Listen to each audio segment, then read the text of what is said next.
Alors pourquoi une exposition sur les tranchées? Effectivement, la question mérite d'être posée parce que habituellement le grand public considère que la Grande Guerre, ce sont les tranchées. C'est un élément consubstantiel de la Grande Guerre. Tranchée égale Grande Guerre, dans l'esprit du grand public. Or, c'est assez paradoxal parce que finalement, on connaît les tranchées par énormément de documents, témoignages, littérature, photographie, etc. Mais paradoxalement, il n'y a jamais eu, à notre connaissance en tout cas, d'exposition complète expliquant ce que sont les tranchées de 1914-18, à quoi servent-elles, d'où viennent-elles et à quoi servent-elles militairement et je dirais même d'un point de vue sociologique de la Grande Guerre. Voilà, donc la question méritait d'être posée à nouveau frais et c'est donc une très belle idée de la part de l'équipe de Meaux que d'avoir enfin réalisé une exposition temporaire sur ce sujet qui le mérite amplement et je pense que le succès sera au rendez-vous. Alors, la tranchée comme élément militaire, comme fortification de campagne, comme on l'appelle à l'époque dans le langage militaire, est vieille comme la guerre elle-même.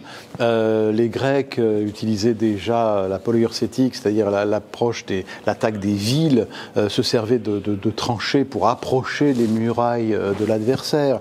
On a utilisé au Moyen-Âge les tranchées pour approcher aussi les murailles de l'adversaire.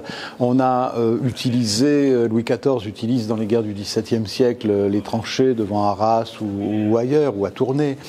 Et on redécouvre une première fois les tranchées à la fin du XIXe siècle, lorsque l'armurerie fait des progrès colossaux, lorsque les puissances de tir, lorsque les cadences de tir des fusils, de l'artillerie, mais aussi d'un élément nouveau qui est la mitrailleuse, deviennent tellement puissantes, si vous voulez, qu'on constate que dans la guerre civile américaine de 1861-66, dans la guerre franco-prussienne de 1870-71, dans la guerre russo-japonaise de 1904-1905, etc., dans les guerres balkaniques de 1912, on voit la tranchée réapparaître comme élément de protection.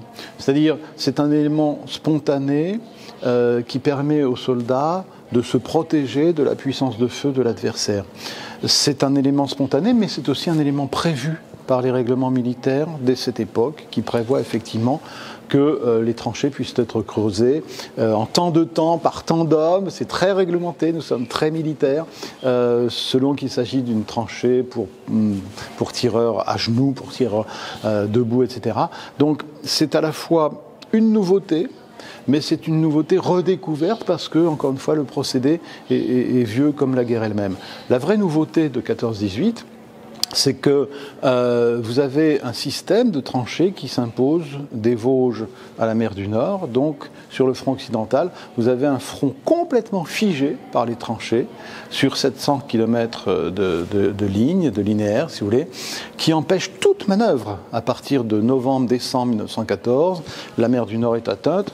Les adversaires ne peuvent plus se surprendre, ne peuvent plus faire aucun mouvement tournant, sont obligés d'avoir recours à des assauts frontaux. Et donc, la tranchée fige une forme de guerre et oblige, si vous voulez, à des attaques frontales. C'est une impasse, en quelque sorte. C'est une impasse tactique, c'est une impasse stratégique.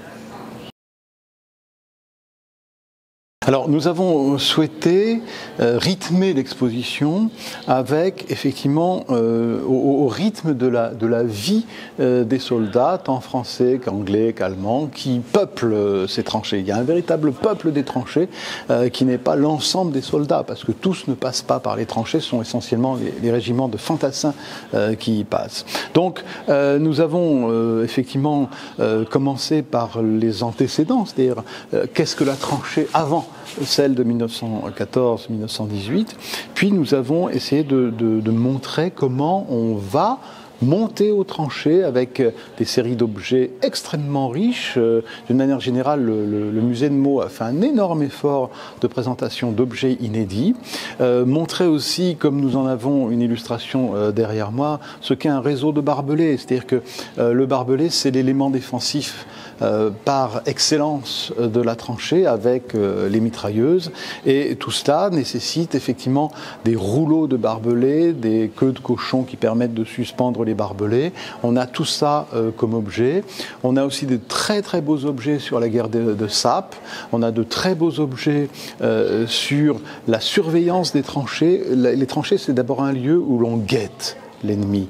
Donc on a toute une série de créneaux de tranchées, d'adaptations avec la résurgence en quelque sorte d'armure médiévale, preuve qu'effectivement nous sommes bien dans une guerre de siège, mais dans une guerre de siège qui fait 700 km de long. Il y a toute une série d'objets sur notamment les transmissions dans les tranchées. Il faut pouvoir communiquer entre les premières lignes et un général de brigade ou de division qui se trouve à 1, 2, 3 km en arrière. Donc ça signifie des fils électriques, ça signifie des signaux optiques, ça signifie éventuellement des pigeons voyageurs, etc. Donc il y a toute une série sur les communications dans les tranchées. Et puis il y a de magnifiques objets aussi sur la manière dont l'arrière voit les tranchées, qui ne correspond pratiquement en rien à ce que vivent réellement les soldats du front. Donc il y a pour cette exposition temporaire une accumulation d'objets vraiment inédits, pour certains d'entre eux rarement vus, et qui rassemblés ensemble font vraiment un sens très très fort sur ce qu'était la complexité des tranchées.